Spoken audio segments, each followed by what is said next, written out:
Let's take a look at the neckline facing sample. It's going to consist of several pattern pieces.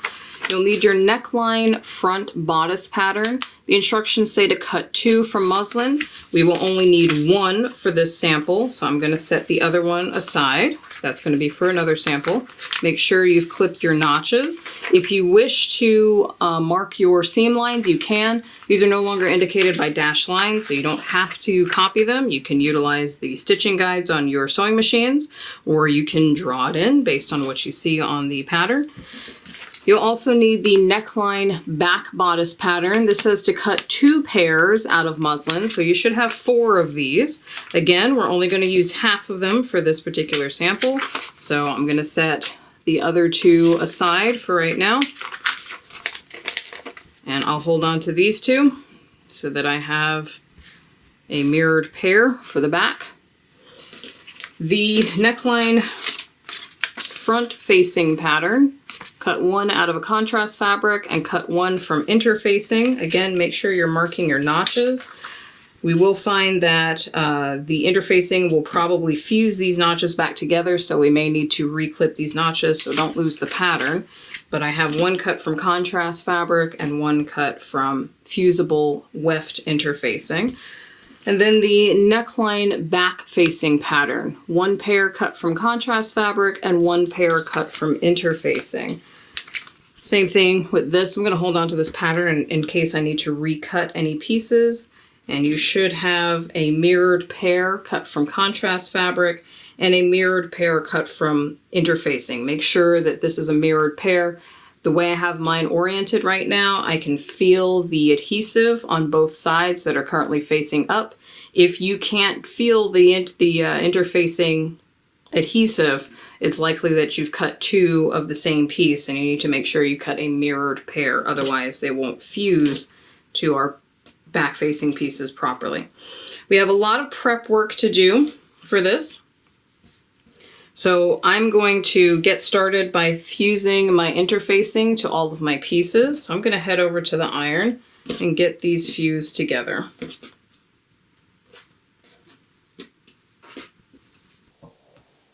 Okay, I'm going to start with my front facing piece. I'm going to place my work right sides down, so I have the wrong side of my fabric facing up. I'll take the bumpy interfacing side, I'll take the bumpy fusible side where that adhesive is, and lay that bumpy side down so that it's facing the wrong side of my fabric. Make sure it's centered on there properly, and then fuse it in place. Remember to hold your iron in one place for about 10 seconds, let it fuse together, then lift your iron and move it over a little bit to repeat the process.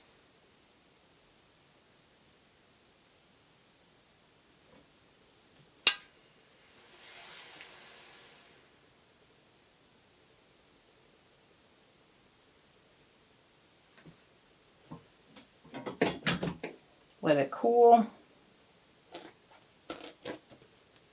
And then check along the edges, see if it's lifting. If it is, hit it again with the iron. If not, move on to the next piece.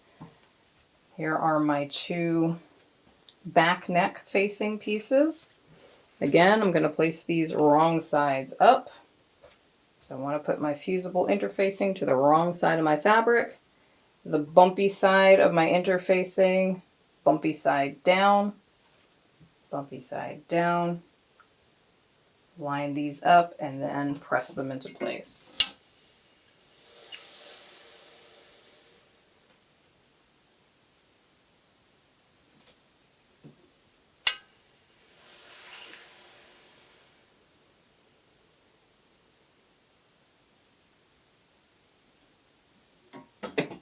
Let them cool.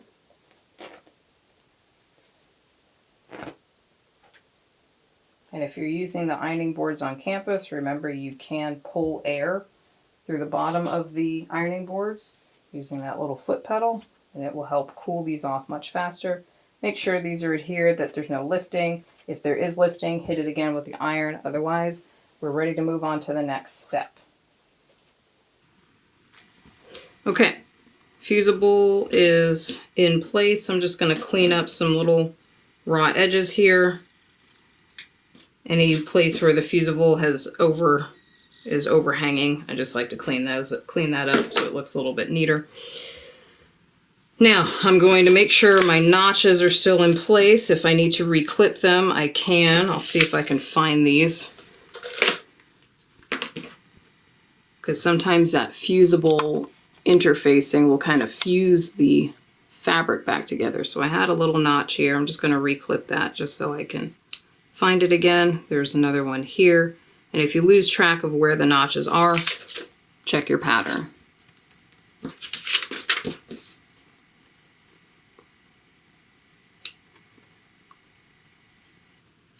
Okay, same thing for the back.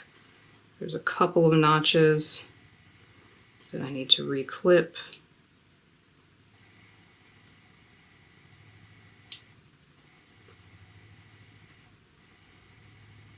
Oh.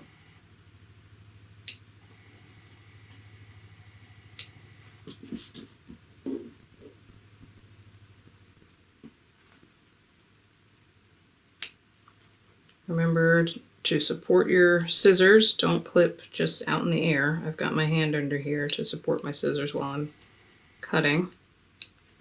Okay. Notches are back in place. Okay, let's get the back neck facings assembled. I want you to place your back neck facings in this orientation.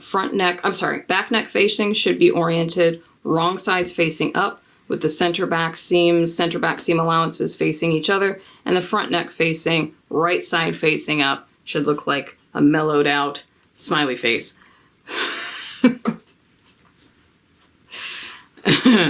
So make sure you've got your facings oriented just like I have here.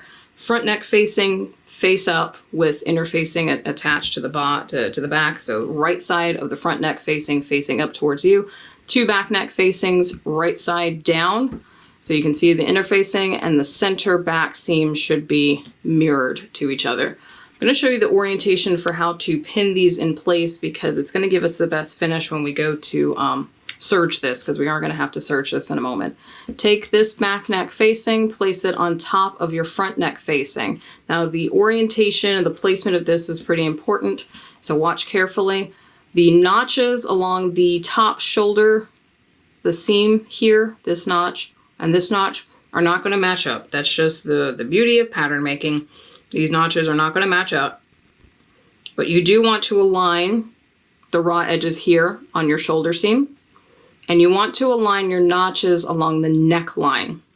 So make sure that this raw edge right here where that notch meets, that neckline is matching. And make sure that the raw edges here on your shoulder seam are flush. So you will have a bit of an overhang from your front neck facing here, and you're going to have a bit of overhang of your back neck facing over here. Now, you can place this, what's important is that you're not placing your back neck facing all the way over here, all the way over here. Aligning the neckline notches, making sure that seam allowance at the neckline is matched up, and making sure that the seam allowance, the raw edges on the shoulders are matched up is going to give us the cleanest finish. And we'll have to clean up a few of the seam allowances, some of the excess overhangs later.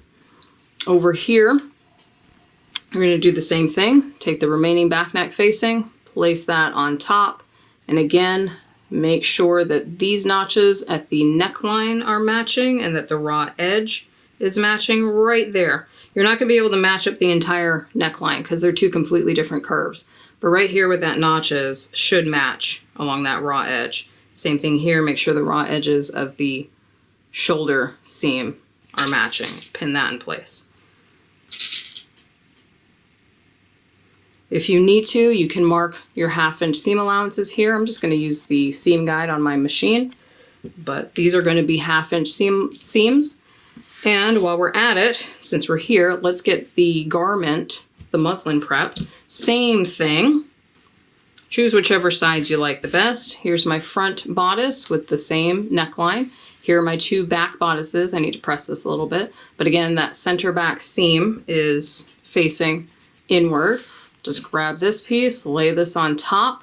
Again, these shoulder notches will not match up, but what's important is the shoulder seam, this raw edge, should match. These two raw edges should match up, and these raw edges along the sides should match up as well. Pin that in place. And the same over here. Grab your other back bodice piece, lay that on top of the front bodice piece, align the shoulder raw edges, and align these straight edges along the side. Pin that together.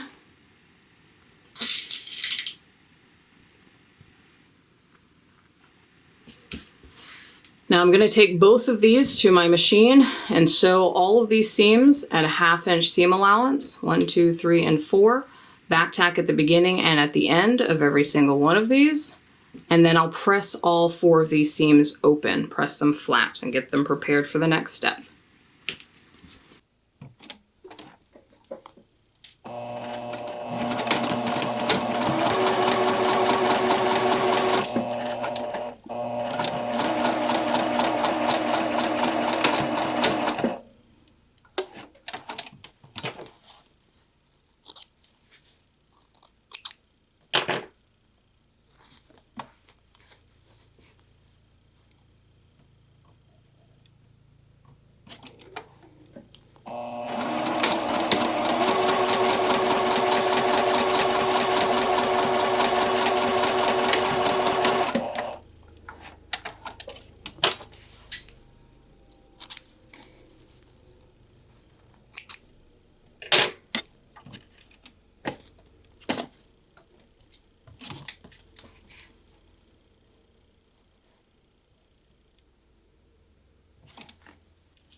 So here is my garment from my muslin.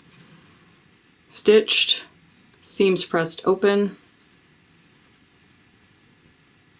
nice and flat. Should look like something like this. This is wrong sides facing up. There's our front neckline and our two back necklines. Same thing with our facing. Seams are stitched and pressed open.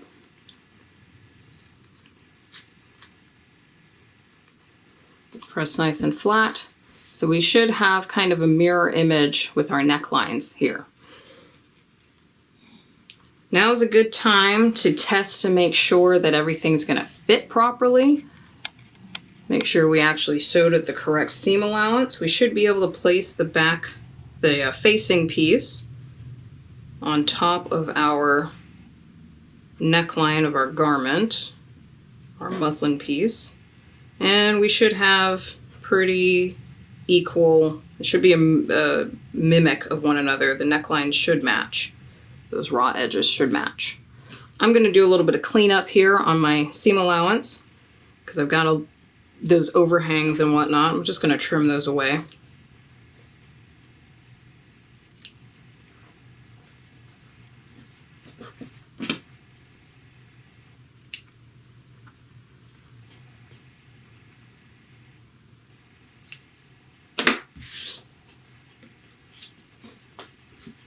So that's a little bit cleaner. Same thing on my muslin. Got a couple of extra little seam allowances hanging out. Just gonna trim those. Okay. So the neckline facing is going to attach to our muslin, our garment. and clean finish this neckline here. But there's nothing that's attaching to our facing out here on this outer edge. So we want to clean this up. Now on more advanced garments, you might have a lining that attaches here, becomes another seam, and that gets all clean finished on the inside so you can't see anything. But since we're just doing a sample, we've got this edge that's going to be taken care of. We don't have to worry about that.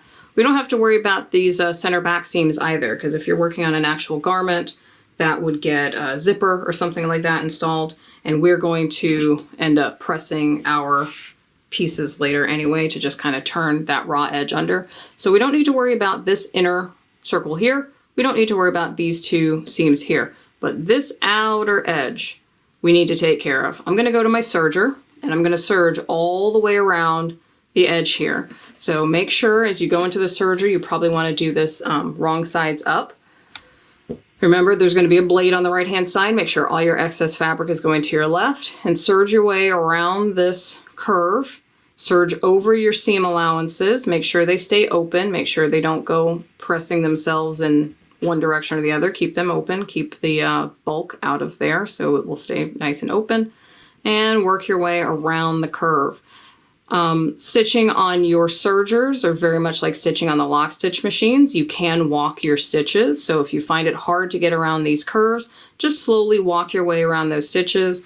On the sergers, you'll need to turn the hand wheel away from you instead of towards you, if I'm remembering correctly.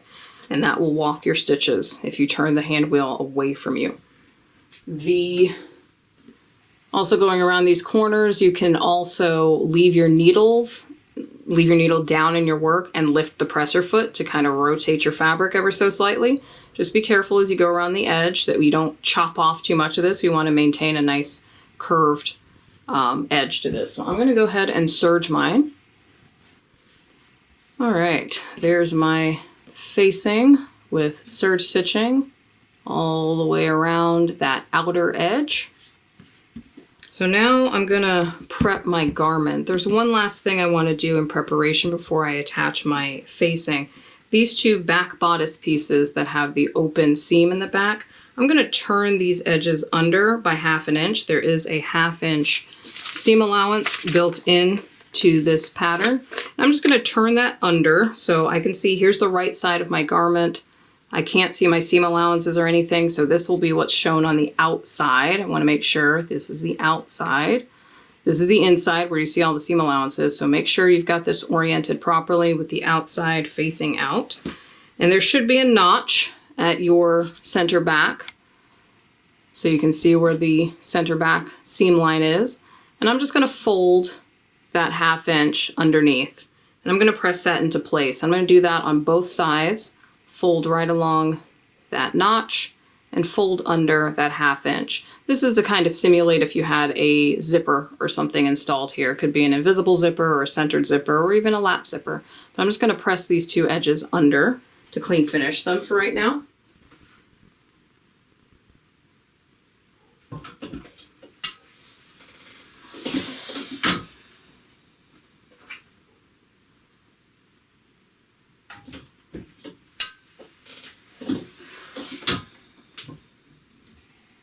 Okay, so those are pressed in place temporarily. We're going to unfold them as we sew, but now we've got a nice clean folded edge at our center back, and these should meet in the center back. Obviously we're not putting this on a person, so we have no way of knowing whether it would actually fit on someone, but this is based on a full scale bodice pattern. So if you were to place it onto a dress form, it should fit closely around the neckline.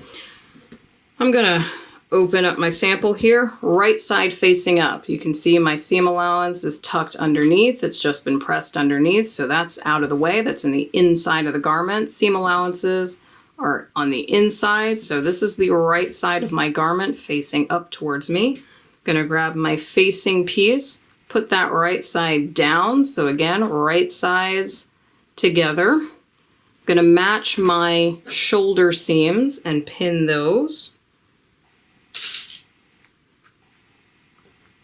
Same thing over here, match the shoulder seams and pin together.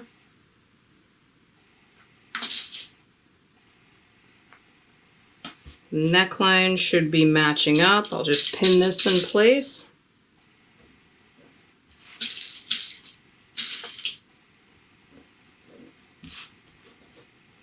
Raw edges should be matching.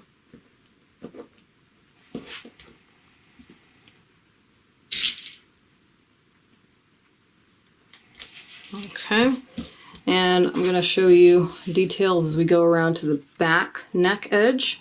The back necks should also, the raw edges should be matching. So I'm going to start pinning these. And as I get to this center back, where I folded under my muslin, I'm going to do the same thing. I'm going to mimic that fold and just wrap my facing around that fold. So if you had a zipper installed here, you'd be able to see the zipper teeth right here in the center back, and you do the exact same thing. Take your facing and just wrap it around that zipper. You'll see why in a moment. So again, here's my back neck facing, right sides together with my muslin. I just pressed my muslin under to clean finish this center back edge. I'm just going to take my facing and just wrap it around. Should fit nicely. We shouldn't have any extra gapping. We don't want it way out here, you know, with 1/8 of an inch or something sticking out. They should match up pretty closely. And again, keeping these raw edges as flush as possible. I'm going to pin through all of those layers. So that's set. Facing should be wrapped all the way around. Same thing over here. I'll match up my neckline edges, pin them together. And as I approach this back, center back seam where I've pressed my muslin under, I'm going to do the same thing, just wrap my facing fabric around there. There should be a notch there as well, so you have an idea of where to fold back. So we've got both of these folded back onto themselves. And I will pin all those layers together.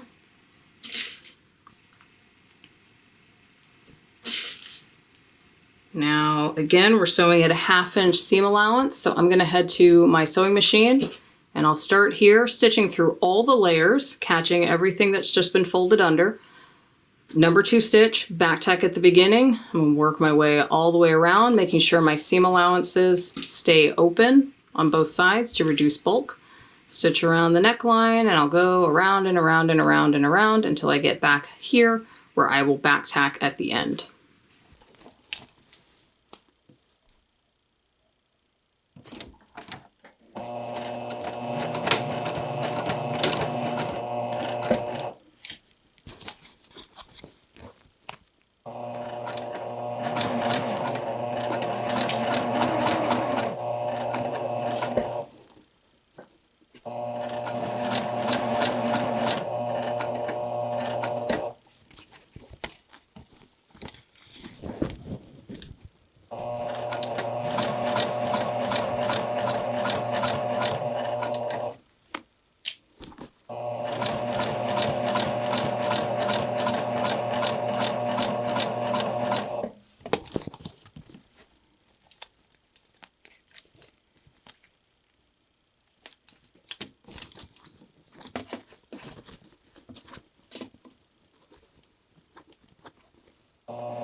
Okay, here's my neckline stitched into place.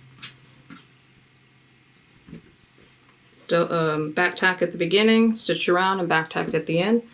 I'm going to grab a couple of scissors. I recommend having a good pair of like dressmaker shears and then a small pair of snips or embroidery scissors for this next step. We're going to trim our seam allowance just ever so slightly, and then we're going to grade our seam allowances. We saw when we did the advanced seams, our curved seams, which is exactly what this is. It's good to grade your seam allowances and to clip into your curves. So I'm going to trim just a bit off of here. Let me zoom in a little bit here.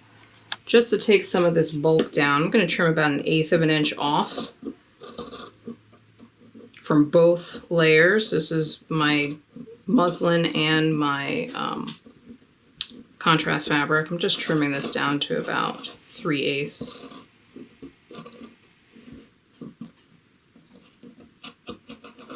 Slowly, carefully, slowly, carefully.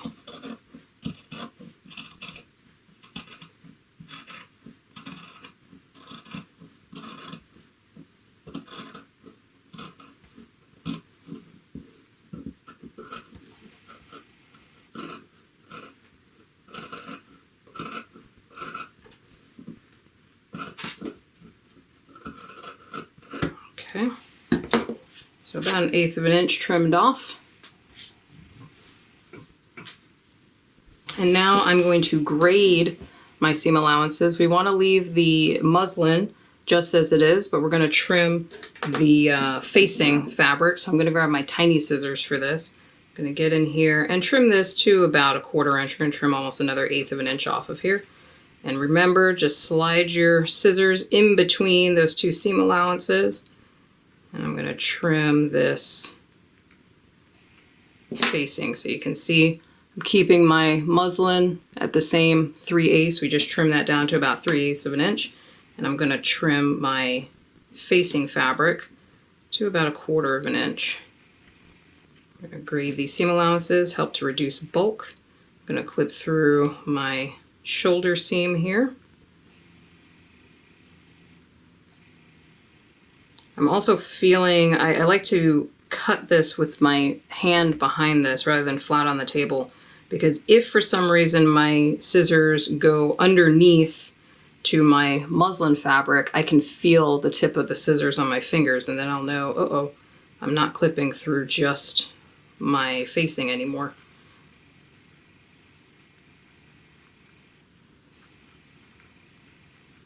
Be careful you don't clip this too narrow. We don't want to make it so tiny that we end up with a hole or something in our work.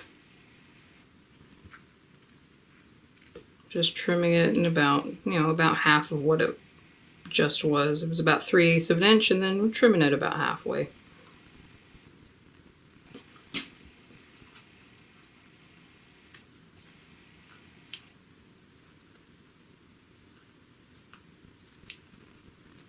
Same thing, I'm going to go around this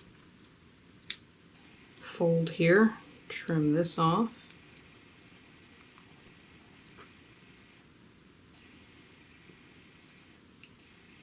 Okay. Now we've got graded seam allowances, trimmed and graded seam allowances. Last thing that we do with our curves, I'm going to clip into these curves. Now these are all curves, so it's going to be a lot of clipping going on. I'm going to clip my little triangles out of here, out of both layers. I'm not too worried about what goes on right here at the center back, because this is a fairly straight seam at this point, but as it starts to curve up into that shoulder seam, I'm going to start taking little triangles out. Be sure not to clip into your stitching line. We don't want to clip into that. We just sewed this seam together. We don't want to mess that up. So be very, very careful with your clipping. Don't clip too far or you end up with a hole.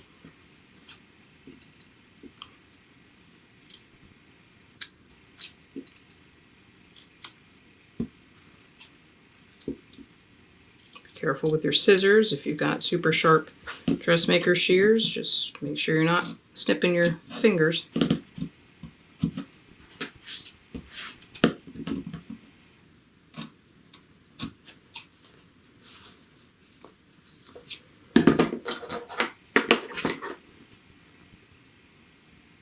Sometimes these little embroidery snips work pretty well, sometimes they don't.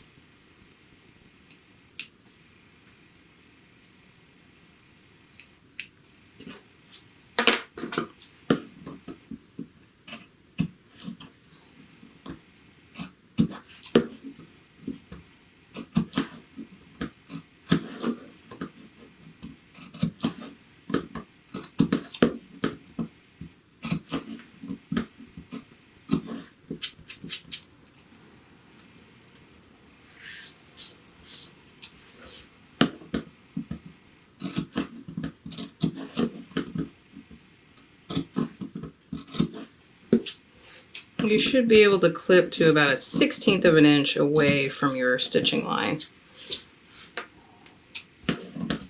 Even getting an 1/8 of an inch away from the stitching line is okay, but a 1/16 of an inch is better.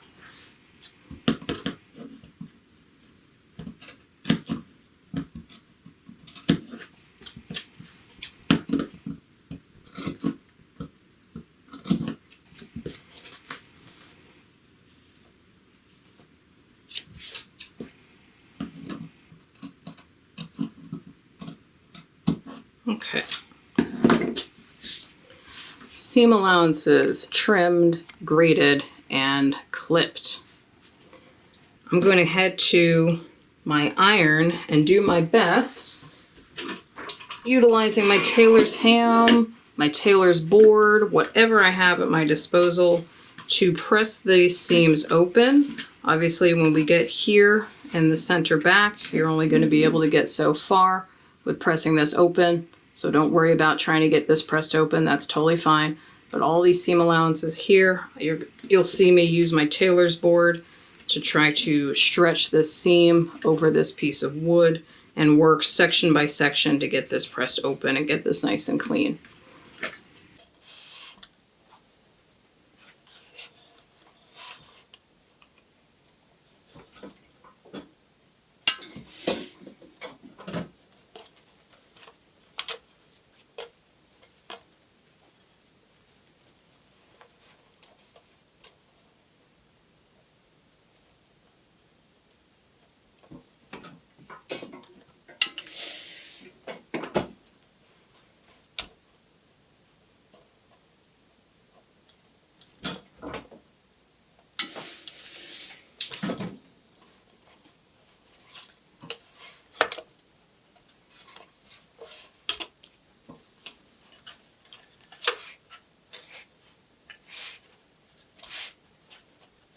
Now I am working with a concave curve, so I have to work in small sections along the straight edge of my tailor's board.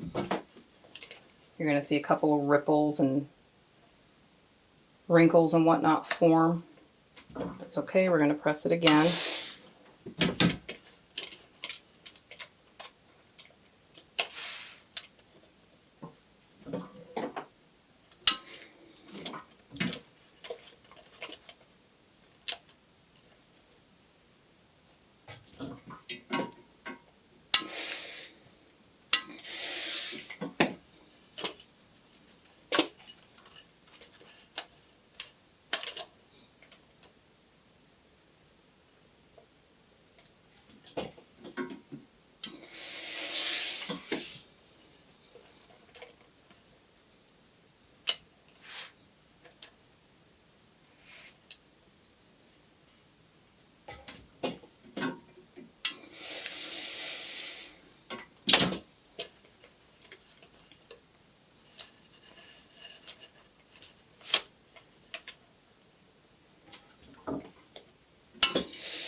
Okay, did my best to press that seam open. As you can see, you got to be really patient when you press these clipped curves because you can only really hold about 2 of these clipped segments at a time before you can place the iron on there. I'm going to turn this right side out. I'm going to place the facing to the inside of the garment, covering up all that seam allowance and all that nastiness. And here at my center back, I'm going to turn this corner, see if I need to reduce any of the fullness from there. You can see as I grab this facing, it creates a nice cleaned finish for me. So I can tuck this to the inside of my work. So again, you can see how that clean finishes that corner. And if you had a zipper or something here, you'd be able to hand stitch this to your zipper tape. So I'll show you that one more time. Right here where we've turned back this corner, you grab the facing, and it creates a nice clean finish. I'm going to press this 1/2 inch seam allowance underneath on my facing, and then I can fold that down onto itself to give a nice clean finish. And I'll work my way around. I'll do the same thing here. Pull my facing, press this, and then I can turn this to the inside. And I'll get this nice and pressed and clean finished. Making sure to try to keep this seam right here along that turn back of that fold. Okay.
A little bit of puckering here. I'm just going to press this, try to get that steamed out. Any excessive puckering probably means you haven't clipped far enough into the seam allowance.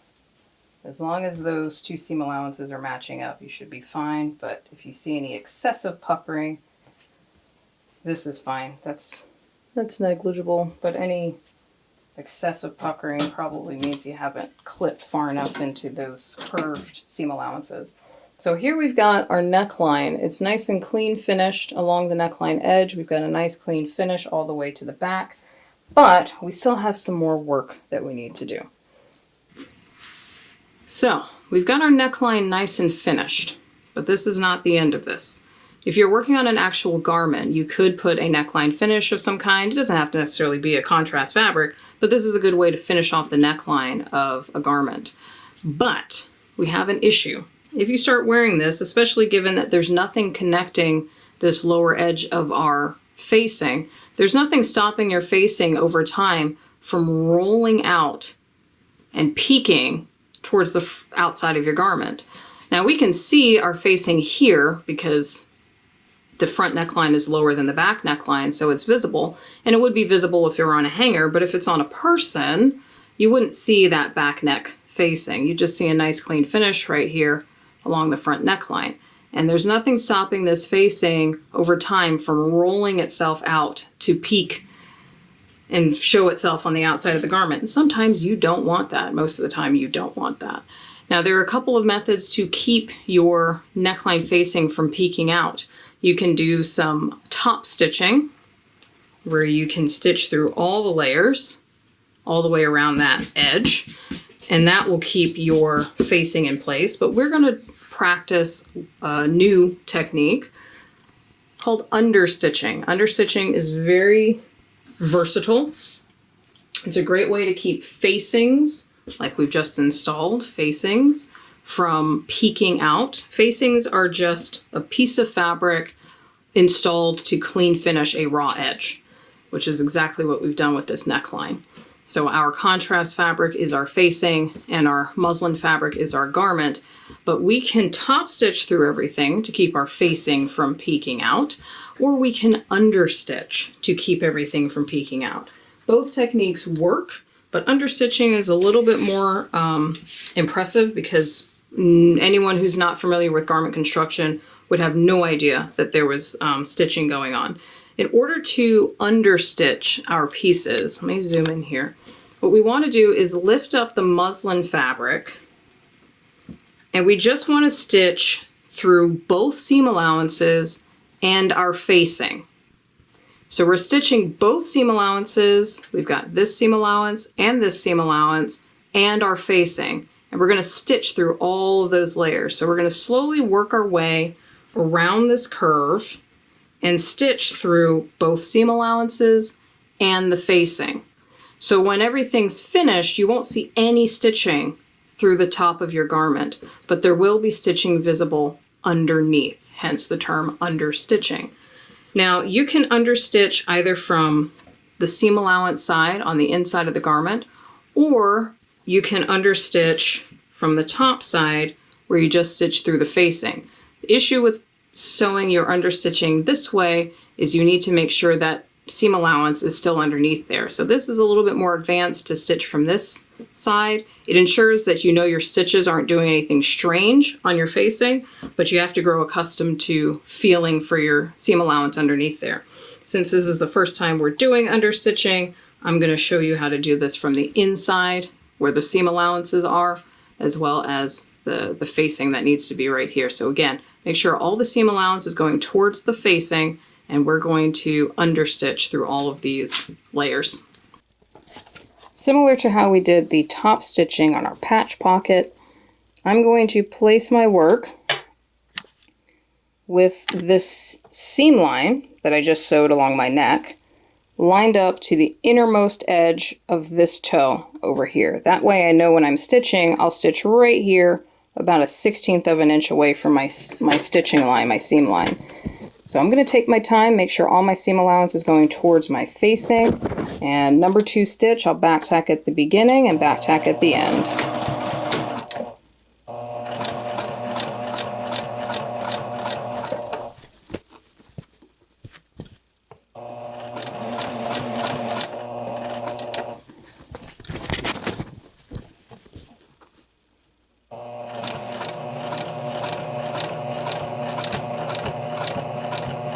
Walk your stitches if you have to, work very slowly, be patient. We're working around some tight curves here.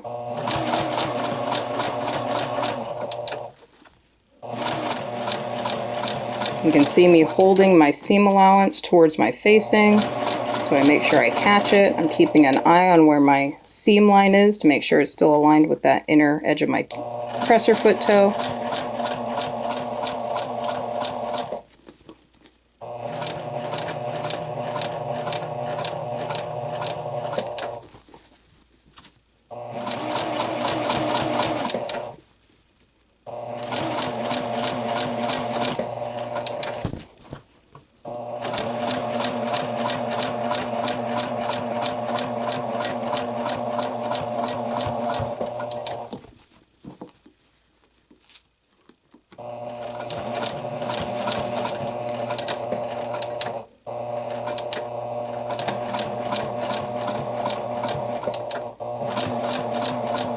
I'm not worried about catching this over here. I'm going to get just within that seam allowance. I haven't quite caught it down here. I didn't do so on the other side either. It's totally fine.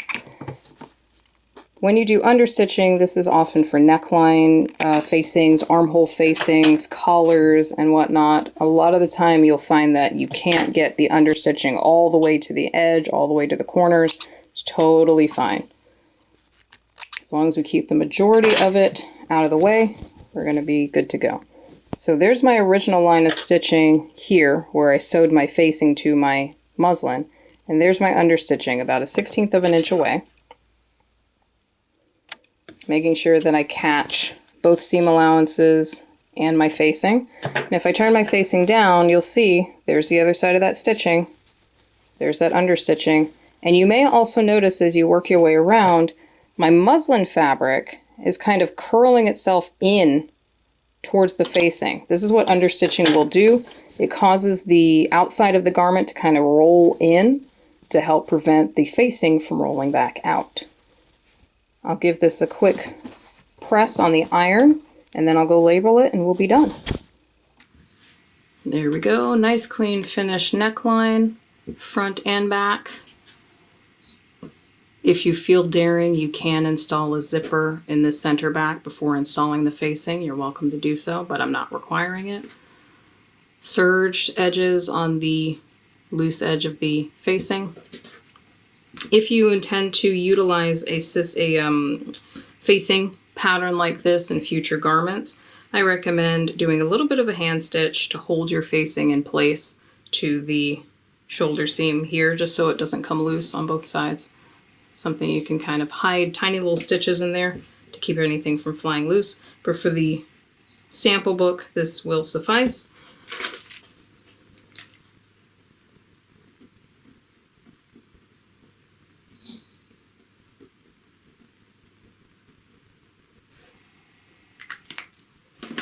And that is our neckline facing done.